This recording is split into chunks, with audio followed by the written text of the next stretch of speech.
vamos a comenzar con nuestra primera conferencia. La dinámica de este congreso va a ser la primera conferencia, la primera plenaria a cargo del pastor David. Vamos a tener un receso de unos 15 minutos para que usted ya se hidrate. Vamos a vender unos pastelitos, unas cosas a las 11 de la mañana y entramos 20 minutos después con la segunda conferencia, la segunda plenaria a cargo del hermano Nilsson. Entonces vamos a recibir a nuestro hermano David Ibáñez, que es pastor de la iglesia cristiana El Goel. Aquí tenemos un poco de la hoja de vida de él. Tiene a cargo también una institución educativa que también se llama un Centro de Estudios Teológicos del Goel. Cuando conocí por primera vez al hermano David, fue mi docente en griego. Él de pronto ni se acordaba ya, pero hace años, ¿verdad? Un curso de griego avanzado con el hermano, excelente. De ahí yo quedé muy interesado en lo que eran los lenguajes de la Biblia. Entonces, sin más preámbulo, nuestro hermano David Ibáñez con la primera conferencia de esta mañana.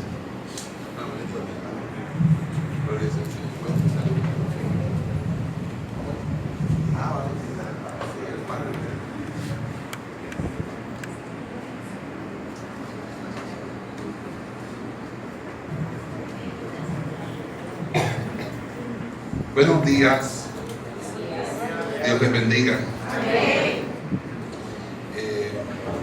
Muchas gracias, pastor, por esa deferencia, por la invitación que nos ha hecho. Gracias a usted también, a su amada esposa. Mi nombre, como dicen, es David Ibáñez. Mi esposa está conmigo, Marta Escamilla. También está junto conmigo un pastor que es familia mía, mi tío, y también un amigo, un gran amigo, el pastor Jorge. Amén. Gloria sea al Señor. Sí, yo no soy muy alto. Dios les bendiga. Amén. Quisiera que vayamos a la Escritura, al libro de Eclesiastés. Leo para ustedes con la bendición del Padre, del Hijo y del Espíritu Santo. Amén. Amén. Capítulo 3, versículo 11. Todo lo hizo hermoso en su tiempo y ha puesto eternidad en el corazón de ellos, sin que alcance el hombre a entender la obra que ha hecho Dios desde el principio hasta el fin. Yo he conocido que no hay para ellos cosa mejor que alegrarse y hacer bien en su vida. Y también que es don de Dios que todo hombre coma y beba y goce el bien de toda su labor. He entendido que todo lo que Dios hace será perpetuo. Sobre aquello no se añadirá, ni de ello se disminuirá. Y lo hace Dios para que delante de Él teman los hombres. Aquello que fue, ya es, y lo que ha de ser, fue ya. Y Dios restaura lo que pasó. Padre que estás en los cielos, yo te doy gracias por esta oportunidad de desarrollar esta enseñanza, de acudir a esta cita, de ser hoy un instrumento para hablar y proclamar tu palabra. Úsame, Dios, como instrumento útil y hábil para que todos mis hermanos sean edificados, exhortados y consolados. Que presten atención a todo lo que se va a decir en el nombre de Jesús. Amén y amén. Puede sentarse.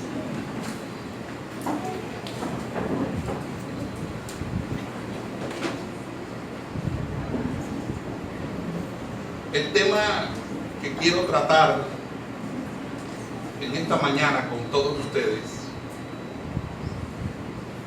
surge de un interés de escribir un libro que se titula Líderes o Ministerios sin Fisuras.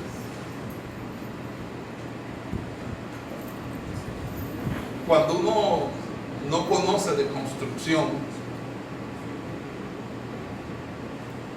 uno quizás pasa por inadvertido algunas situaciones con una pequeña raja en una pared, una pequeña grieta en una columna.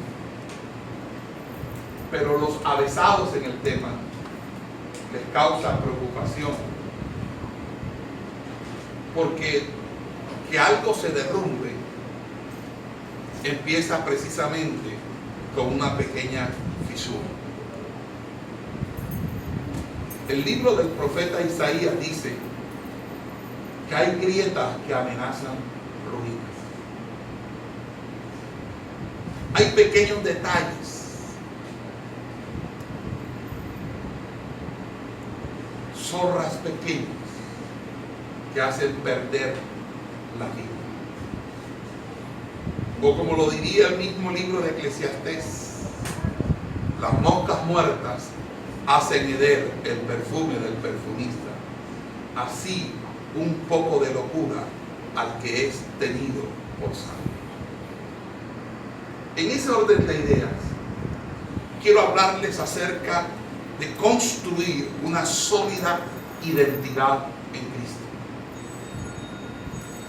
Y al tratar este tema, debo decirles que si no somos emocionalmente personas sanas, muy difícilmente se puede construir una identidad sólida en Cristo. Usted es un proceso histórico. Usted es el cúmulo de experiencias que ha vivido, de situaciones que ha afrontado. Y todo eso que hace parte de su historial, de su vivencia, han condicionado su forma de ser y su personalidad. Cuando llegamos al Señor, creemos que simplemente recibir a Cristo es un acto mágico que enseguida la persona va a ser perfecta inmediatamente. Y nos olvidamos que la Biblia nos enseña que todo lo que tiene que ver con el crecimiento y la madurez espiritual es un proceso.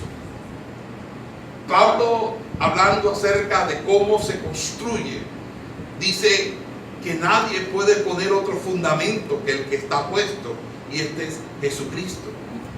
Pero que mire cada quien cómo sobreedifica.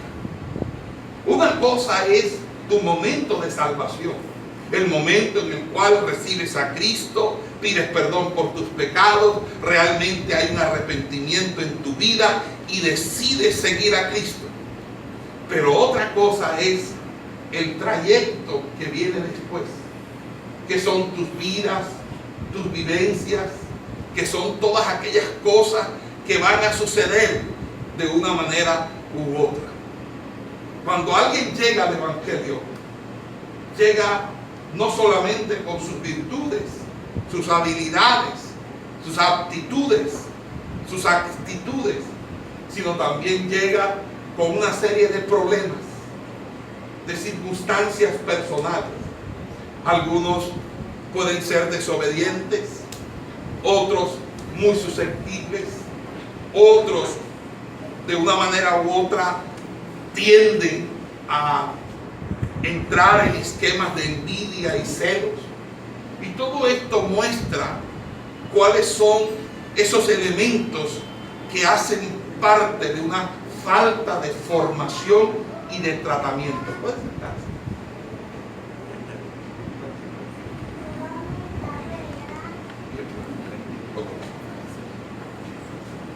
Por eso es indispensable que nosotros entendamos que no es simplemente asumir una religión. Esto no se trata de una religión, no se trata de una denominación o de un nombre en particular. Se trata de vida, de una vida cambiada, transformada, de vidas transformadas, para cumplir el propósito de Dios. Así que nosotros vamos a definir en este seminario dos conceptos importantes. El concepto de fisuras. Fisuras. ¿Qué son las fisuras? Anomalías, errores en la construcción que nos pueden llevar a una ruina, a una destrucción. Eso en primer lugar. ¿Cómo se puede establecer que hay fisuras en el carácter de una persona? Yo quiero hablar de 4 aspectos sintomáticos que señalan claramente que una persona posee fisuras en su carácter. Primero, cuando nosotros evitamos confrontar la situación.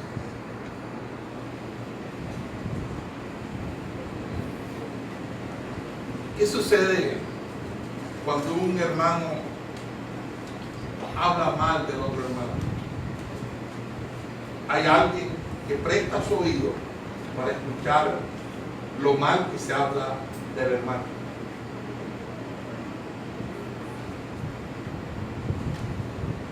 Y cuando alguien hace algo que nos ofende, nosotros no vamos a donde esa persona, sino que buscamos alianzas para victimizarnos, personas que simple y llanamente me den ese cierto consuelo caprichoso que quiero tener. Usted no sabe que el hermano Juan me hizo esto y esto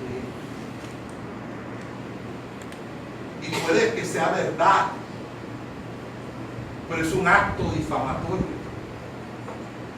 Porque el acto difamatorio no consiste en decir mentiras sobre alguien. Es simplemente arruinar la reputación frente a otras personas.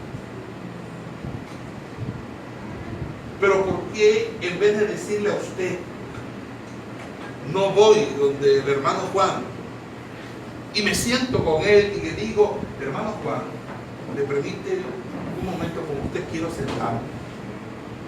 Hermano Juan, ayer pasó esta situación y me he sentido incómodo, molesto por esto, hermano. Quisiera que usted me dijera por qué usted hizo eso.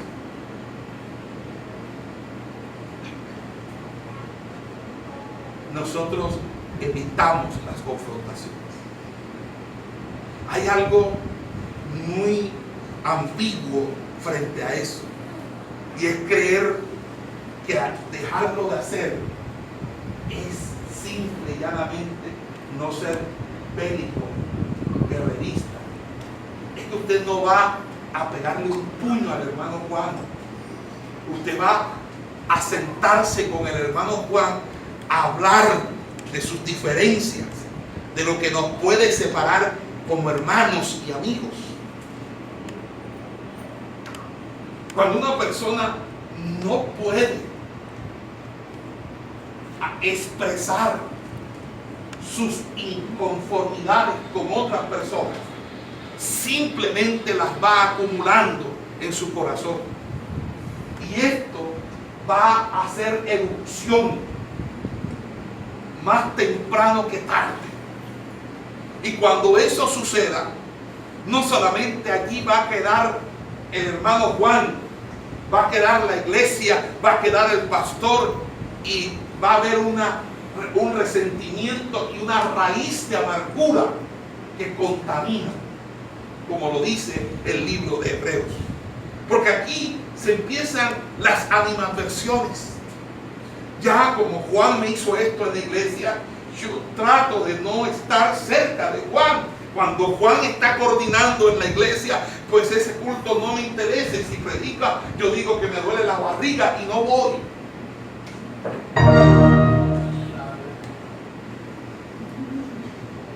Ese es un efecto.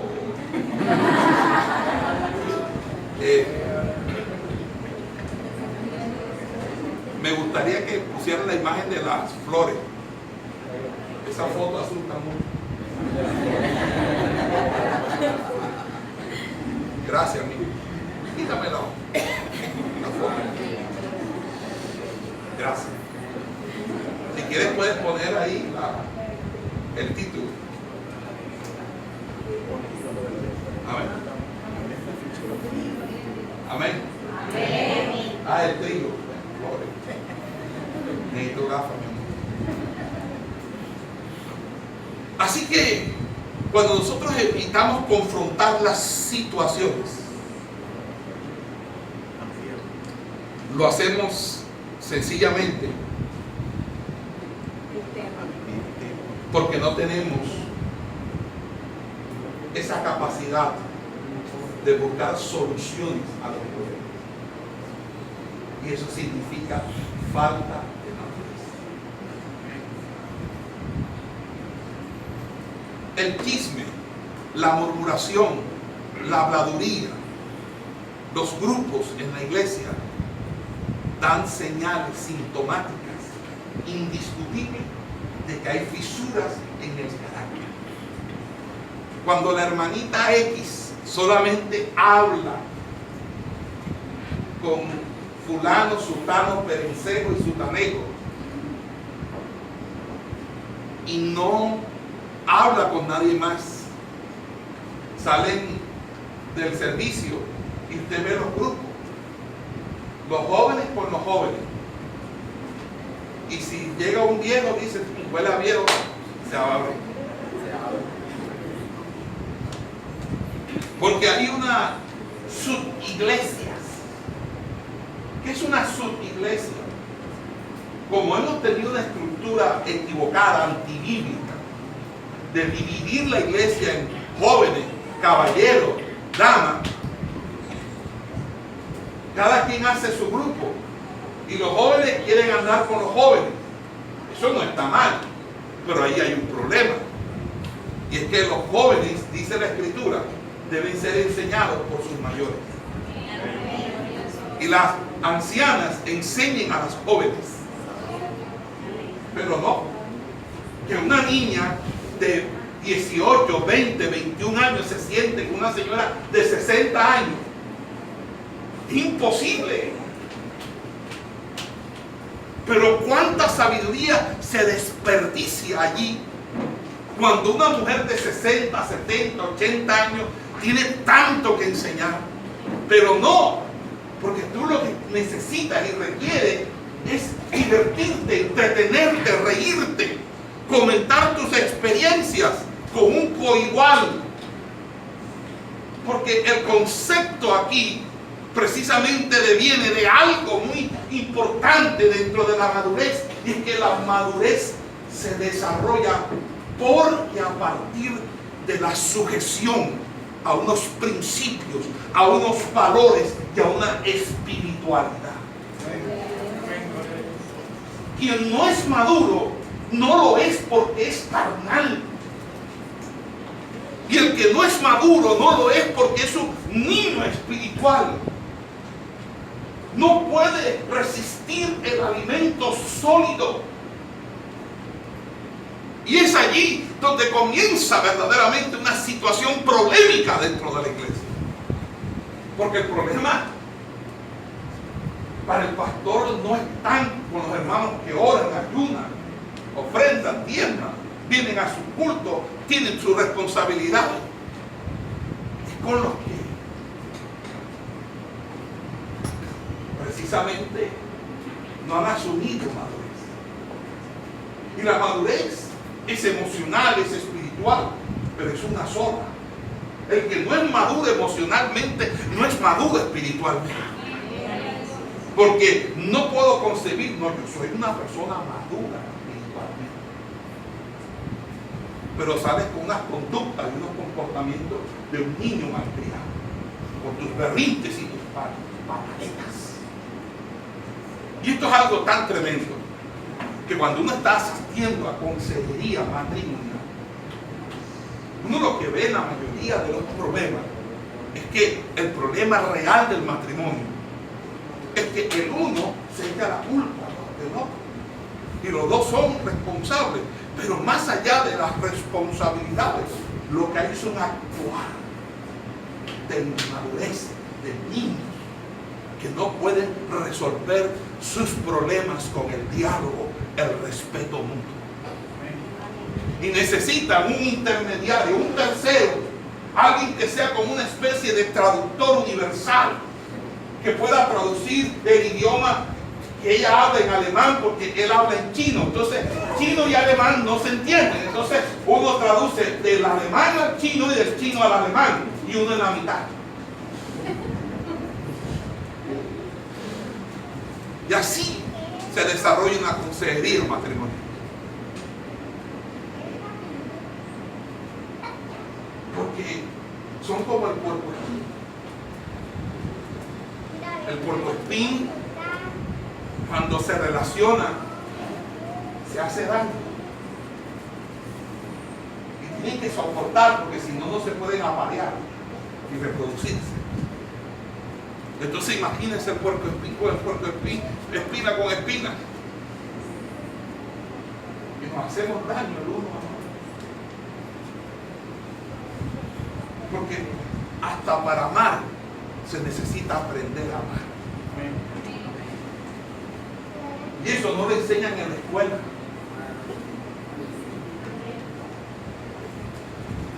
Eso te lo enseñan, eso no te lo enseñan en la universidad. Dicen que en la universidad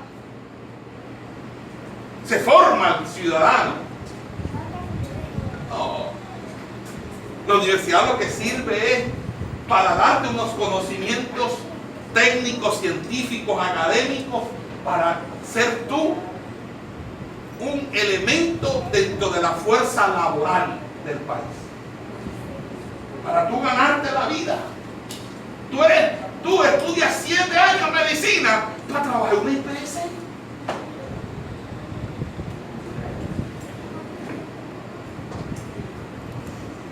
Tú duras 5 años estudiando ingeniería industrial para trabajar en una fábrica o en una empresa o ser administrador. En pocas palabras, eso sirve simplemente para prepararse para ganarse la vida.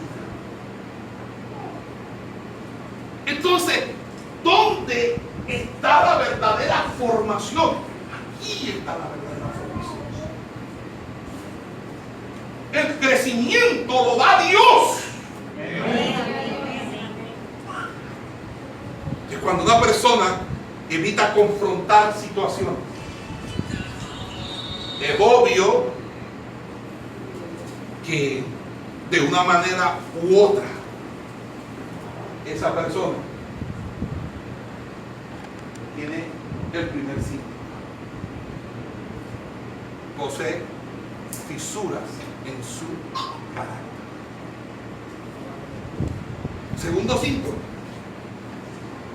la falta de calidad moral. Usted sabe que la falta de calidad moral es que yo veo a alguien haciendo algo malo y yo me quedo callado. Y me quedo callado porque entre bomberos no se pisan la manguera.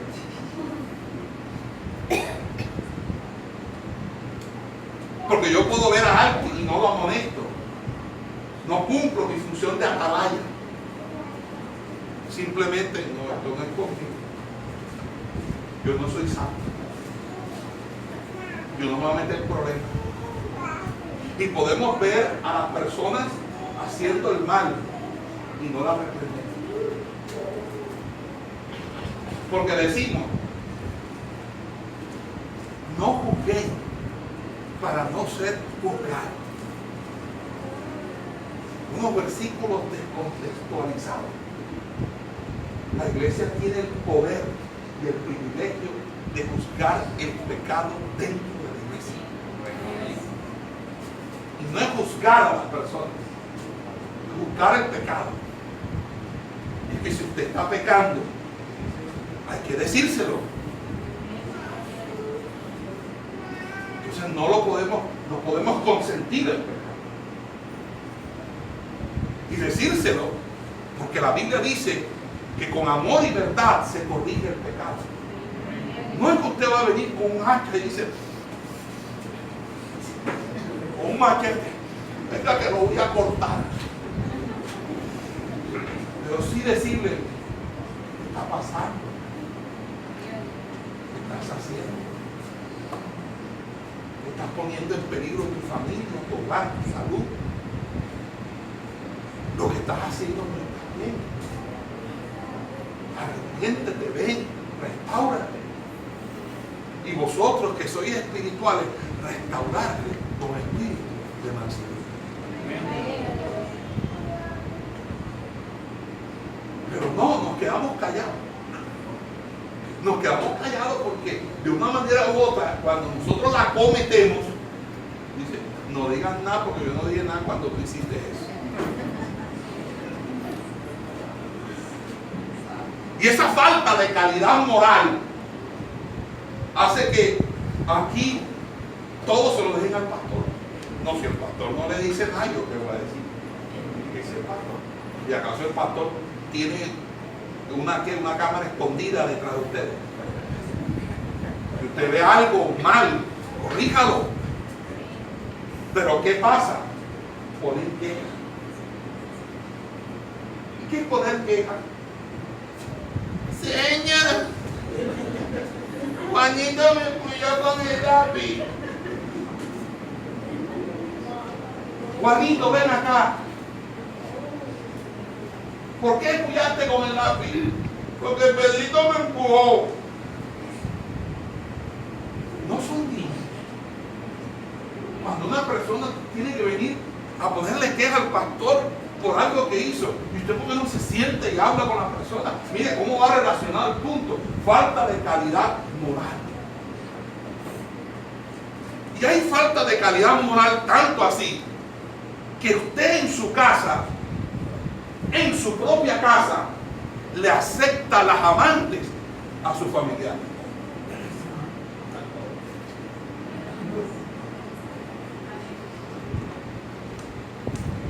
Hola, Rosa, ¿cómo estás? Dios te bendiga. Rosa es la esposa.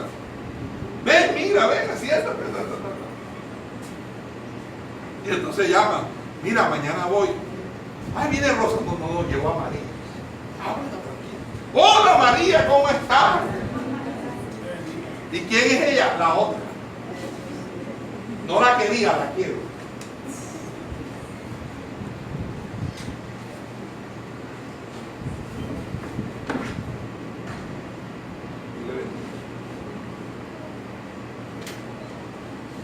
Pasan cosas en nuestros hogares y nosotros las permitimos. Porque muchas veces somos como Elí, el sacerdote Elí.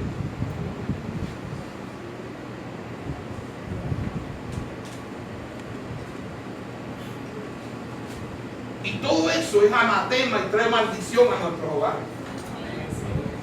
Usted tiene un hijo, se roba algo y lo mete en su casa.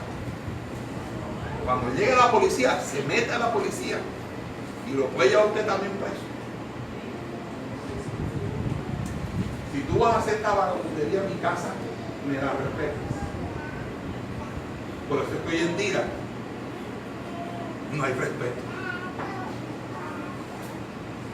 En mi casa nadie entra después de tal hora. Las visitas no son dentro de los cuartos. Porque después la niña me sale con una hinchazón. Y no sé por qué la niña está hinchada.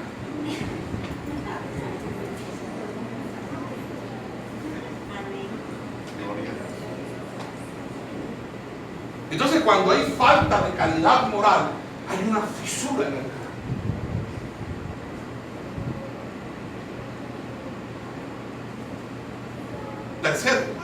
Tercer síntoma. Usted mira a ver si tiene fiebre, escalofrío, si me dio fiebre, escalofrío, vómito, diarrea, y va mirando los síntomas a ver si le damos dole o a salir.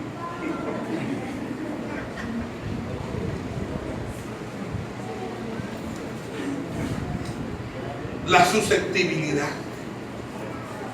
ponerse a la defensiva. Usted sabe que alguien se pone a la defensiva. Uno no puede decir mono. Uno no puede decir mono, puede decir, ¿por qué me está diciendo mico a mí?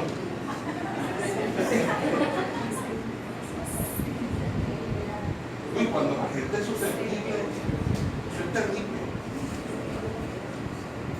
¿Ah? Usted no puede decir nada, yo no sé ni cómo decirle que no se hiera, que no se resienta, que no. Mejor dicho, cascarita de huevo. Hay gente muy susceptible, ¿verdad que sí? Muy susceptible. Cuando una persona es susceptible, ¿usted cree que qué es? Orgullosa. Porque el orgullo tiene que ver con nuestra autoimagen, con lo que creemos que somos. ¿Por qué a usted no le gusta que hablen mal de usted?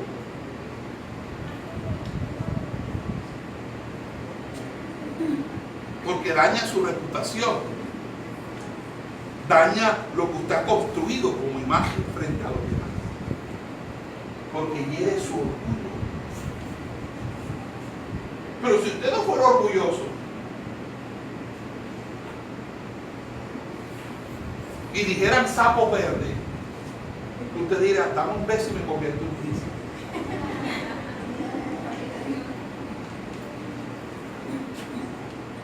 Porque entre más vivo estás, más sientes. Pero los muertos no sienten. Por eso es que uno tiene que morir en Cristo. Para que uno no sienta tanto. Hay gente delicadísima. Y uno puede decir, uno tiene que escoger las palabras, cómo le va a decir a esa persona las cosas, porque si no, y tratar así con personas así es difícil. Son supremamente orgullosos. Y uno tiene que, la única persona que a ellos les gusta es los que la adulan. Oh, excelentísimo Teófilo.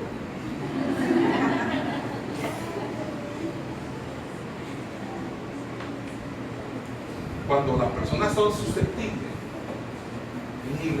ni les puedes corregir.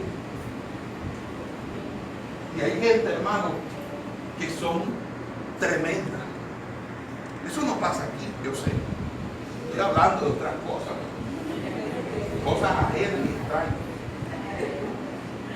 Pero hay momentos en que uno se da cuenta que todas esas malformaciones vienen de los hogares. De que las mamás costeñas son pequeñonas. Les gusta consentir a los hijos en exceso. Por eso es que los pelados tienen 25, 30 años y todavía le están lavando los calcetines.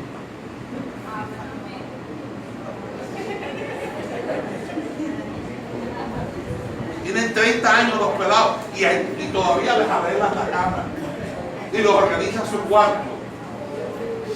Porque nunca le enseñaste a estos que son principios, porque yo les digo una cosa, el ser uno ordenado lo aprende en su casa.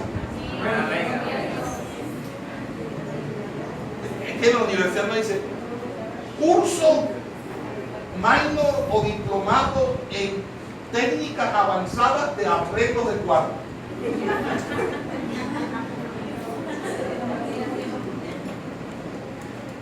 Entonces, cuando la persona no le gusta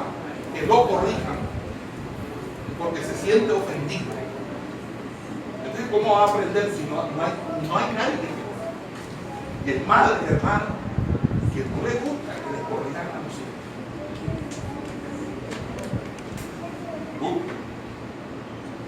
Bien.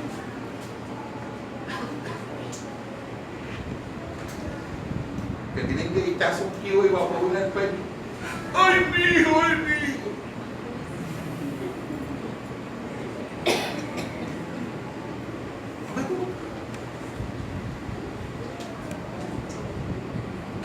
Van a la casa ajena y el niño rompe un jarrón de 100,000 pesos. Y ¡ay! El niño lo rompió. No, señor, vayan, saquen mano plata y saquen los 100,000 y paguen el jarrón. ¿Ok? Si no, no saque ese miquito.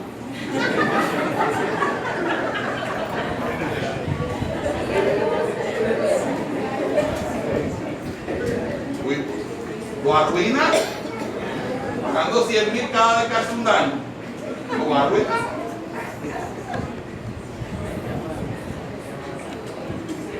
Cuarto síntoma de que las personas tienen fisuras en su carácter y no están construyendo una sólida identidad: abandonar las cosas.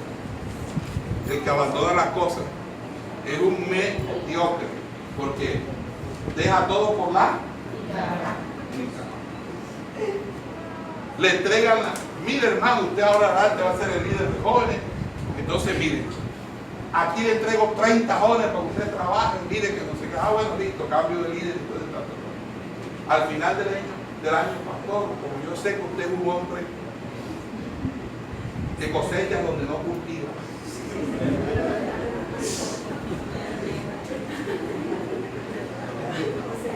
que cobra donde no prestas. Ya tengo el balance de los jóvenes. Solamente ha quedado ella y yo. Y como ella y yo nos vamos a casar, parece que también nos vamos de la iglesia. Porque hay gente que acaba todo. Le dan un carro y lo acaba. Le dan una casa y lo acaba. Son más ácidos que el ácido muriano. Y abandonan las cosas. Todo el que abandona las cosas tiene problemas de inmadurez espiritual y emocional. Comienza las cosas y no termina. ¿Cuánto van a hacer el instituto bíblico? ¡Gloria a Dios! Para 40 estudiantes. En el segundo semestre 30, tercero 20, 10, 9, parece un conteo regresivo, 10, 9, 8, ¡pum! Sigue, abandona las cosas. Que abandona las cosas, ¿qué pasa? Y tú abandonas las cosas. No, yo voy a dejar esto. No, es que no, yo no quiero tener problemas con nadie.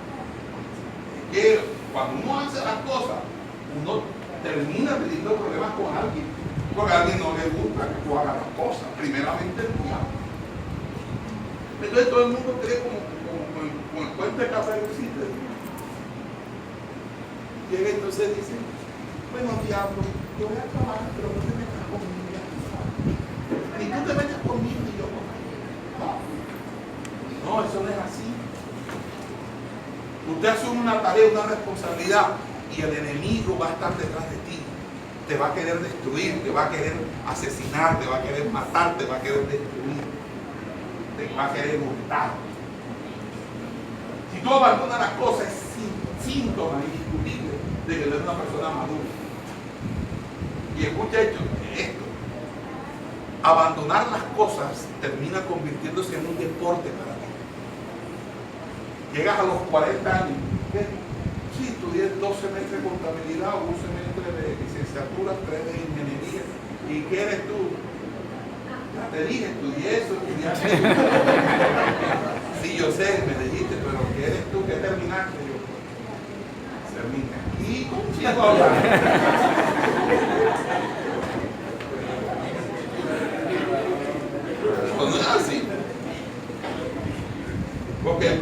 sabe para dónde va, cualquier bus le sirve. Así. Ya va atacando usted. ¿Cómo va? Si lo cumplo, no lo cumplo, si lo cumplo. Si cumple uno solo, ya con ese va. Ya digan, ay, soy inmaduro. Quinto, falta de carácter para soportar la oposición. Hermano, ¿sabes que los 12 espías fueron? Eran 10 y 2. Y los 10 llegaron y dijeron, bueno, Moisés, te tenemos mala. La tierra está bonita, fluye el esquivier, todo lo que Dios está verdad. Pero lo único que no dijo Dios es que había unos tipos de 3 metros con unas ametralladoras M60 y están esperándonos para darnos, pero bien duro. Así que, a Dios luz que te guarde el cielo, para atrás como el cangrejo. Y otros 2 vinieron con un racimo cargado así de uva. Mira, esta es la tierra que fluye el esquivier. Eso no los come, esos gigantes no los comemos como pan. Y mayonesa.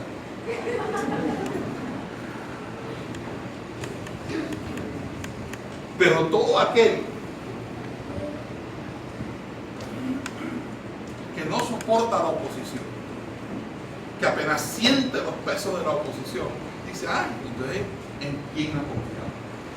¿En quién ha creído? Entonces ese hombre no es maduro, porque uno entiende que todo lo que uno va a hacer en esta vida, usted en 20 años no ha tenido oposición aquí, no, de adentro y de afuera, ¿sí? Entonces, uno va a tener oposición, mira hasta para todo. Uno va a remagiar el palo de mango,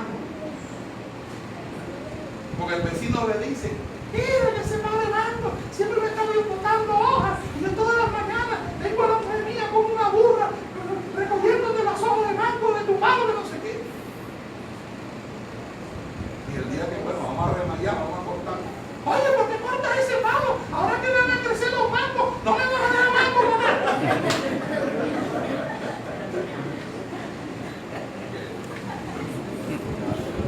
Amén. Suelo ser más técnico enseñando y predicando, pero yo quiero llegar a ustedes.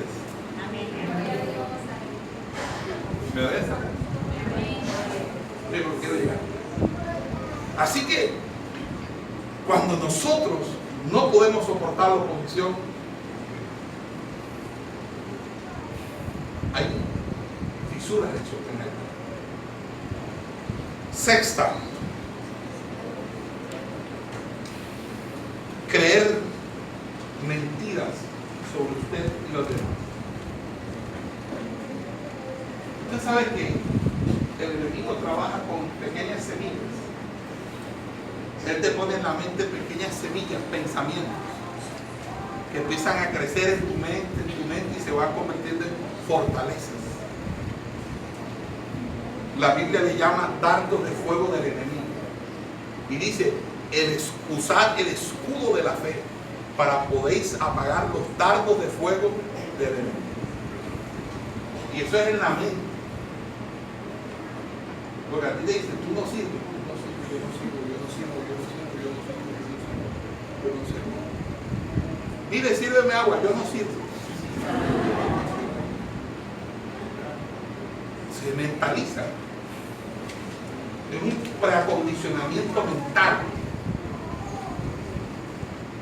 Entonces, creer la mentira sobre usted. Entonces, fíjense que esto da muestra de la falta de espiritualidad, porque cuando uno cree las mentiras sobre uno y sobre los demás, uno pierde el valor de uno, pierde el valor de lo que puede hacer y pierde el valor de lo que puede esperar. ¿Cómo está ahí? Llevándolo. Llevándolo para dónde. Para allá, para dónde. ¿Cómo se puede? Así. Mis amados hermanos, estos son síntomas presentes cuando hay fisuras.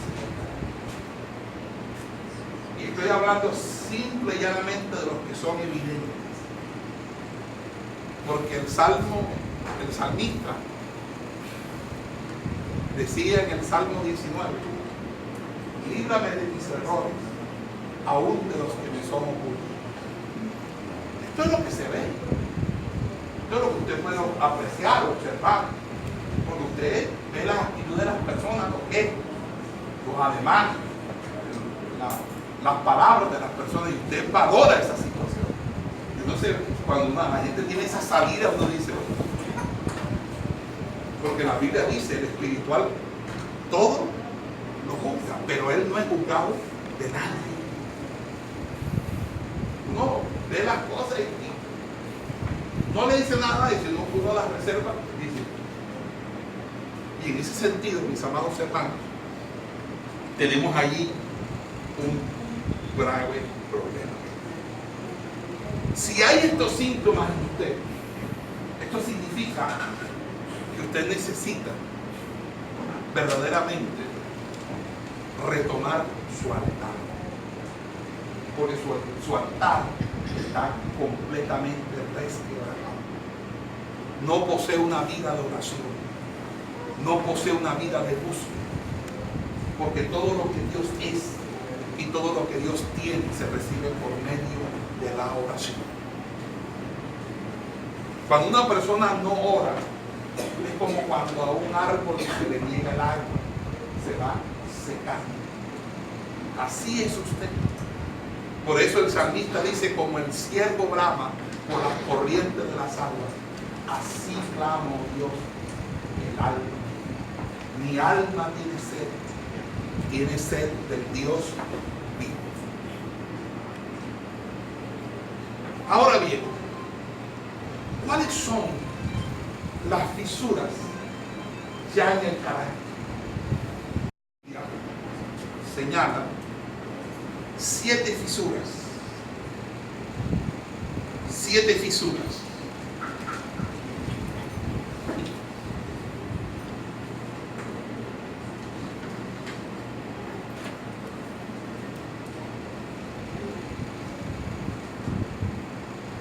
Que hay en el carácter humano.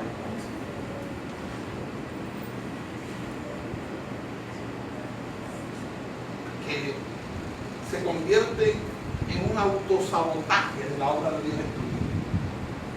Tú mismo saboteas la obra de Dios en tu propia vida. ¿Cuáles son? El primero es el orgullo. El segundo, la venganza. El tercero, la autojustificación. El cuarto, la dependencia de otros. Depender de otros afectivamente. Todo hijo que dependa de la madre a tal punto que ponga a la mamá por encima de la esposa es un matrimonio que va a fracasar. Tiene un Edipo que no lo ha resuelto.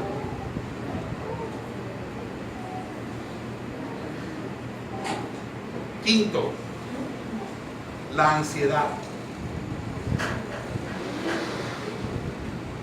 que hoy le llaman estrés, pero que bíblicamente se llama ansiedad, que causa histeria,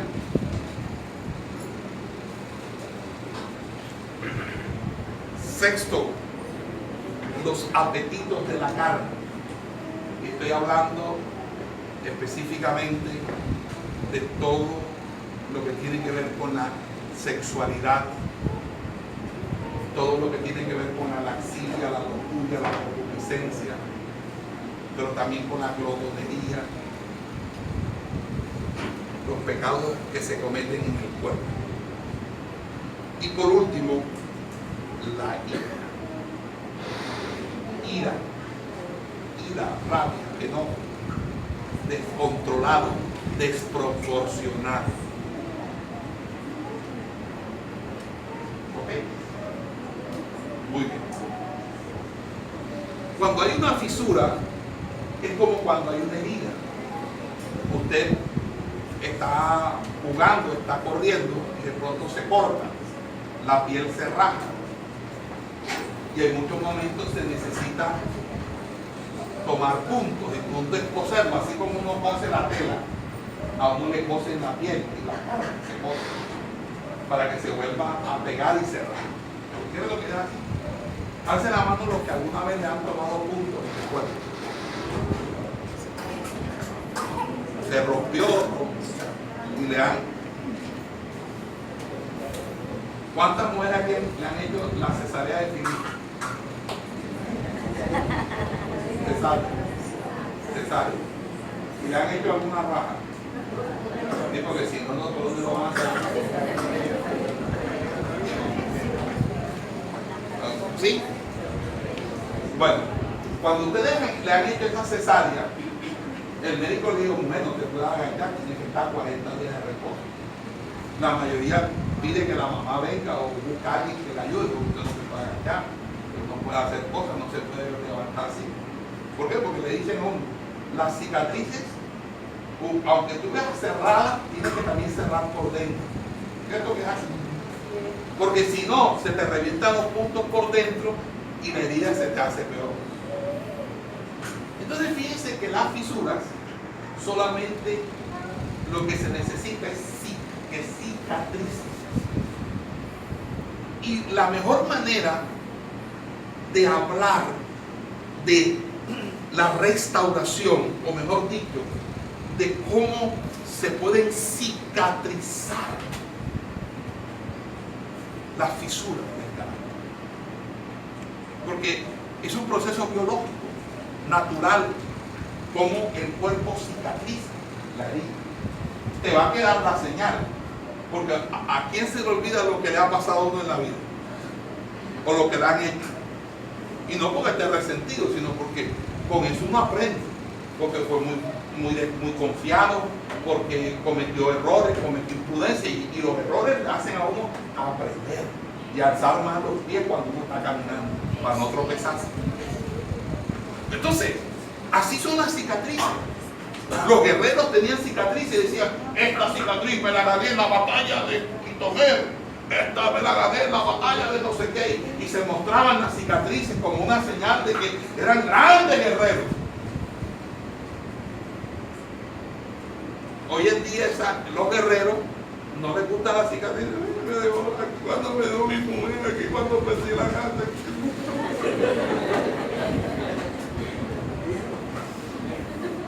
Amén. ¿Estás entendiendo? Cuando hay heridas, las heridas, tú tienes que cicatrizar.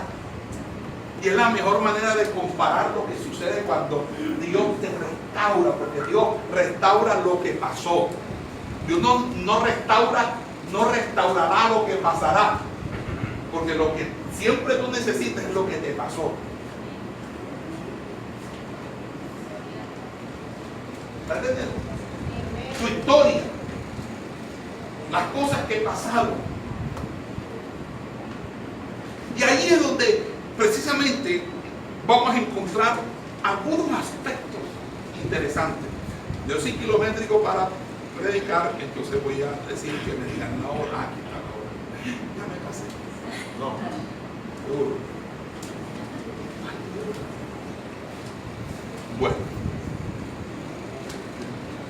¿cuáles son las siete heridas o las 7 fisuras? La primera que dijimos, ¿cuál era? El orgullo. Entonces, el orgullo necesita un proceso de cicatrización que se llama la humillación. Hasta que no aprendamos a humillarnos delante de Dios para morir a nuestro orgullo, ¿Cómo morimos nuestro orgullo? Muriendo nosotros en la presencia del Señor por medio del quebrantamiento. ¿Qué es quebrantarse delante del Señor? No es llorar. Llorar simplemente es una respuesta fisiológica, es una respuesta corporal. Y usted sabe que ahí, como decía el pastor Jorge, que lo aprendí de él, cuando se une las lágrimas, el moco y la baba. Eso son respuestas fisiológicas. Ninguno de ustedes ha pasado eso. Muy grave, maluco el bebé. Cuando se une el llanto, usted sabe, cuando uno empieza a llorar, se le afloja la nariz. ¿O no? Y cuando empieza a clamarle a Dios y a llorarle también, se le sale la baba. Y eso se mezcla ahí, eso. Pero tú sales ahí como un nardo puro. ¿Me estás entendiendo? Espiritualmente. De todas maneras, busca paz y lava eso. Amén. Olor fragante a Jehová, sí. Y el mismo salmista dijo, mis lágrimas. Se ha secado mi hueso. Ya no hay agua dentro de mí. Quebrantarse es humillarse delante de la presencia del Señor. Y en humillarse dentro de la presencia del Señor, encontramos dos aspectos significativos. El primer aspecto significativo es que humillarse es reconocer nuestra vulnerabilidad delante del Señor. Y reconocer a su vez la grandeza del Señor. Y cuando nosotros reconocemos y nos quebrantamos, nos humillamos delante de la presencia del Señor y nos bajamos de esas nubes que a veces andamos nosotros y ponemos los pies en la tierra y sabemos que somos pobres, que es por su misericordia. Y entonces dejamos de ser tan orgullosos, tan prepotentes, tan altivos, tan encumbrados. Una de las cosas que tengo 26 años de estar enseñando y han pasado más de 1.500 personas, creo yo, que han sido enseñadas por mí en este país, fuera de este país y en todo el territorio nacional. He sido su profesor, su docente, y una de las cosas que yo le digo es lo siguiente: el propósito de la Biblia no es aumentar sus conocimientos, es transformar su vida. Porque el conocimiento envanece. Yo soy profesor de hebreo, soy profesor de griego, leo la Biblia en hebreo, en griego, traduzco, tengo algunos de otros títulos por ahí, pero eso no vale nada, eso no sirve de nada. Si yo realmente no lloro con los que lloran, no sufro con los que sufren, si no estoy, porque ¿de qué sirve decir soy doctor? Y decir algo que lo único que pueden decir, oye, ese hombre sí sabe tanto que no entendí nada de lo que dijo.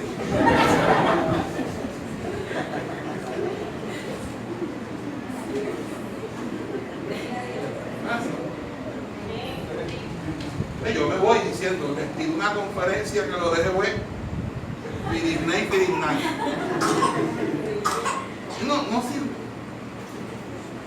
Pero hoy quiero que ustedes reflexionen. Entre más orgullosos sean, más sensibles son, más susceptibles son, más las cosas les duelen. Todo les duele porque somos orgullosos, mueran al orgullo, porque a los muertos no sienten. Con Cristo estoy juntamente crucificado y ya no vivo yo, mas vive Cristo en mí. Lo que vivo en la fe, lo vivo en el Hijo de Dios, el cual me amó y se entregó a sí mismo por mí. Romanos capítulo 3, sepultado juntamente con Cristo. Nosotros estamos crucificados con Cristo.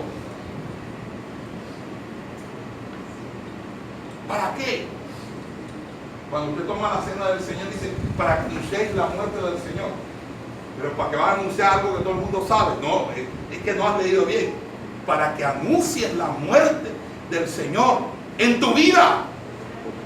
De que tú estás muerto para el mundo, que la muerte que operó en Cristo al entregar su cuerpo, ahora es la muerte en ti, para que la vida de Cristo también surja en ti.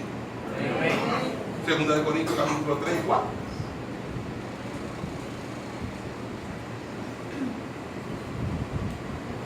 Entonces ahí es donde uno encuentra eso. ¿Cuál es el segundo? El perdón. Usted sabe que lo más difícil es perdonar. A usted viene y está en el transmetro y le pisan el dedo cabezón. ¡Ay! Perdón, y no se preocupe, todo está bien. Y usted ese perdón no suelta rapidito. Pero cuando te dan la puñalada trapera, ¿ah? Cuando el que te muerde la mano, la misma mano con la que le das de comer, te la muerde. Eso trastorna tu vida, pero el perdón es una realidad necesaria en el camino. Y la gente, escuche esto, no aprende a perdonar hasta que no superan las traiciones. Por eso es que fíjense, mire el ministerio de Jesús. Jesús al final fue traicionado por Judas. Y si Judas no lo traiciona, no lo meten preso, no lo condena, no lo mata. Y si no lo mata, no resucita. ¿Sí? Porque todo el que es líder, todo el que tiene un llamado de parte de Dios, convoca a ser traicionado. No es que yo voy con un letrero en la espalda diciendo traicióname, traicióname, traicióname, traicióname. Sino que cada vez que tú desarrollas tu visión, tu propósito, tú te estás haciendo más firme en unas convicciones, en unos valores, en unos principios y sobre todo en una identidad. Cuando alguien tiene clara la identidad, irradia esa identidad a los demás. Porque si alguien traiciona, es porque hay algo que traiciona. ¿O no? Porque si no hay nada que traicionar, ¿para qué voy a traicionar? Si no, lo que no hay es nada. ¿Sí están entendiendo eso? Entonces, a Jesús lo traicionaron. Porque Jesús representa.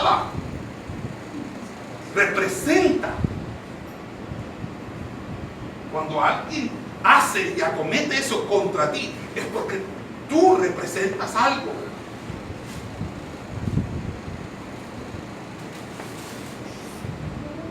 Perdón. Y voy a terminar porque creo que llegó el otro predicador, ¿cierto? A terminar rápido. La autojustificación es tercero. ¿Qué pasa con la autojustificación? Que las personas nunca asumen su propia responsabilidad. Adán, ¿qué pasó? La mujer que tú me diste. Yo te la pedí. Y que se te ocurrió a ti la brillante de que no puedo estar yo solo. Ahora estoy mal acompañado. ¿Ah? Y desde ese día, todo lo que representa el pecado es el sentirse culpable. Y la culpa no se soporta. El ser humano no soporta la culpa y necesita expoliarla. sacarla de él y proyectarlo. La culpa es tuya.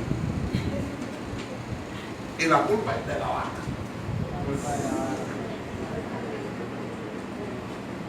Porque no manejamos, no asumimos responsabilidades. Podemos proyectar a otros. ¿Y cómo lo hacemos? Autojustificando. Por eso es las excusas. Porque llegaste tarde. No, imagínense que yo venía de día 5 y se me perdieron 2. Y ahora me quedan 3.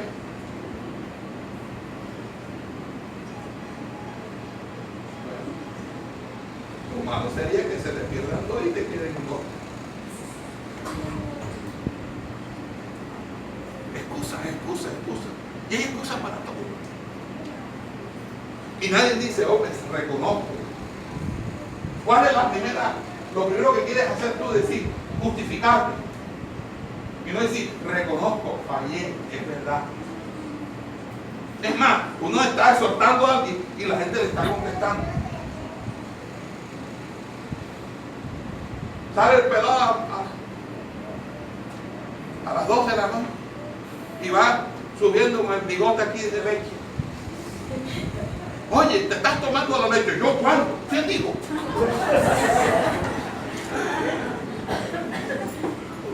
Ay, no sabía que tenía un hijo albino que le sale los bigotes blancos.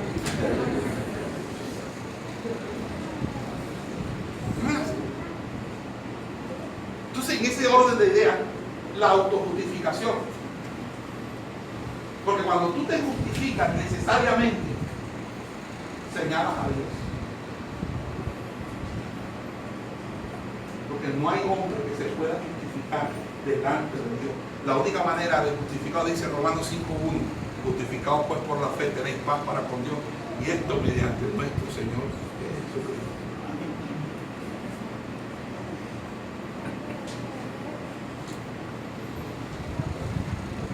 Depender de otros.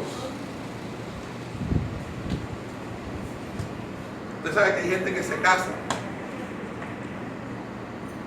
y yo no sé cómo no se la arregla para que poner a la mamá en la mitad entre él y la esposa para dormir los 3.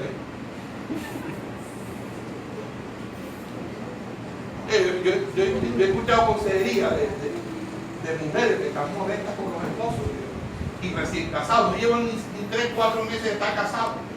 ¿Y qué te pasa? No, pastor, que los acabo de casar y entiendo cuál es el problema.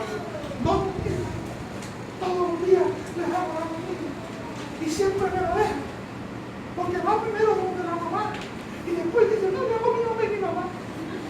Yo matando aquí todo el día, haciendo, deshaciendo. Y ustedes les preguntan. Y le pregunto, pero lo que más me duele es que le digo, ¿por qué siempre come mi mamá? Porque mi mamá cocina mejor que tú. Comparar a mamá con la mujer de uno acaba matrimonio. Mamá es mamá, mujer es mujer. Y hay mamás posesivas. Primero fue madre de mi esposo. Y olvídense de ese cuento. Y si ustedes son suegras opresoras, ojo con eso. Abajo las suegras opresoras.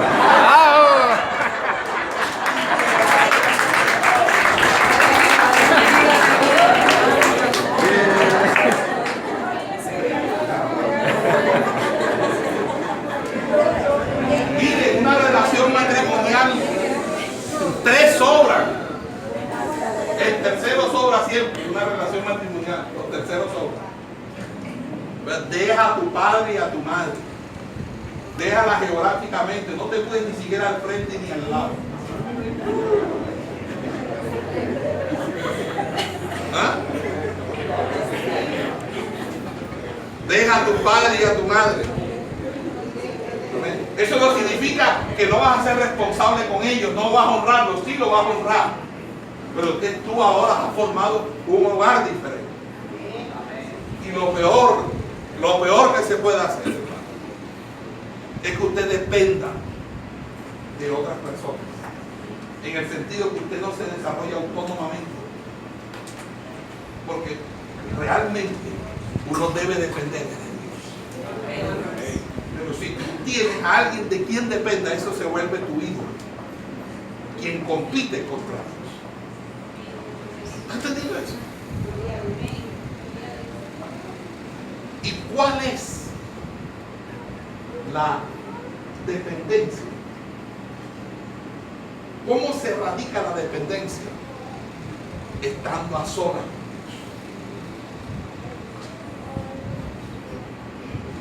Para aprender a depender, tienes que estar a solas con Dios. ¿Has estado a solas con Dios? O haces la oración del resorte y enseguida va a reír.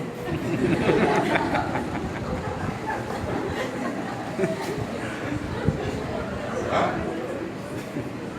La oración del resorte.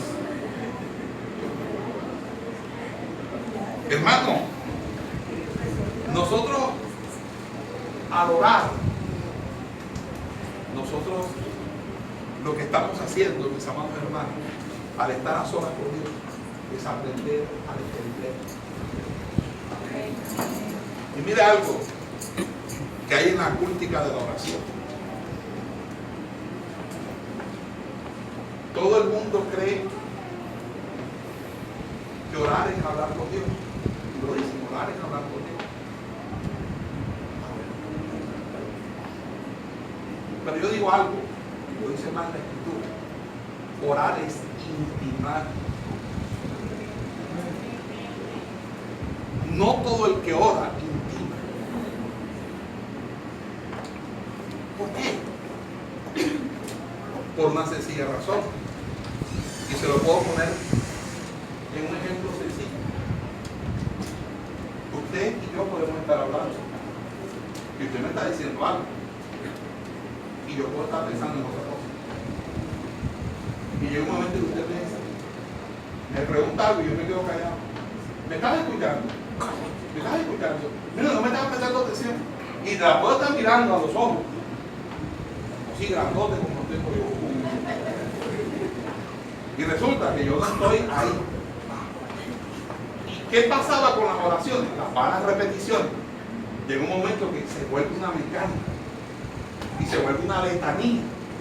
La gente empieza a orar y a repetir, Padre que está en los cielos, Dios mío, Dios mío, Dios mío, la monetilla, Dios mío, Dios mío, Dios mío, Padre, Padre, Padre, Jehová, Jehová, bendice, bendice, bendice.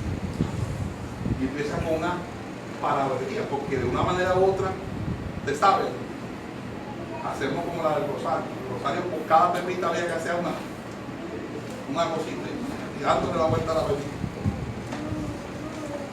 Entonces, intimar. Por eso dice que Dios busca adoradores, que le adoren en espíritu y en verdad. La oración es totalmente espiritual. Si no estamos a solas con Dios, no podemos aprender, porque hay que vivir en el secreto de Dios. Y cuando tú vives en el secreto de Dios, dice la Biblia, Dios te lo recompensará. Vamos a terminar. La ansiedad se cicatriza con la oración. Por nada estéis afanados.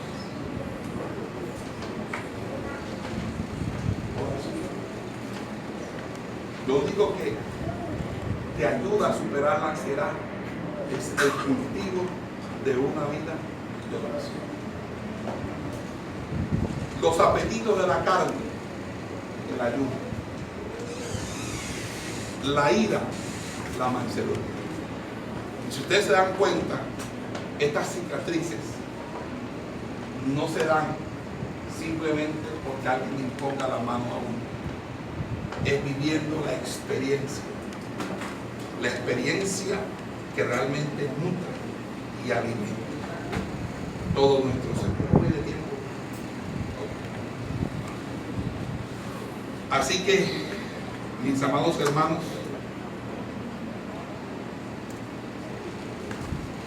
esto es lo que Dios trajo para ustedes en este día.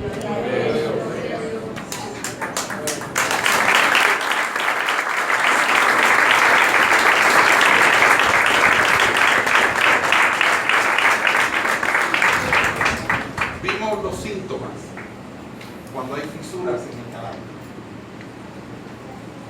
Vimos también cuáles son esas fisuras. Y el tiempo que pudimos redimir todo esto fue para explicar cómo se desarrolla. Pero hay muchas cosas que decir, muchas cosas que seguir desarrollando sobre esto. Hay mucha tela aquí que cortar. Pero creo que hasta donde llegamos ha sido de bendición para ustedes. Amén. Por lo que se entiende.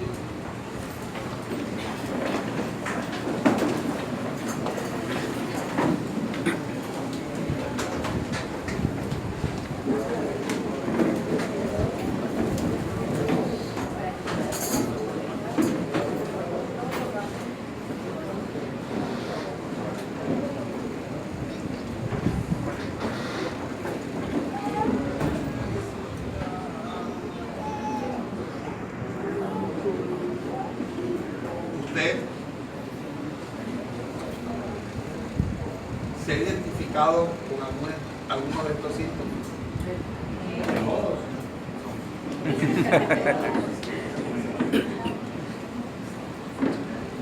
¿Le gustaría compartir conmigo un momento de oración aquí en el altar?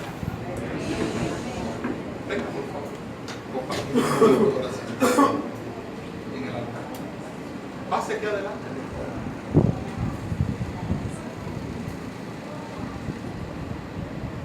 Esto no se trata de imponer manos,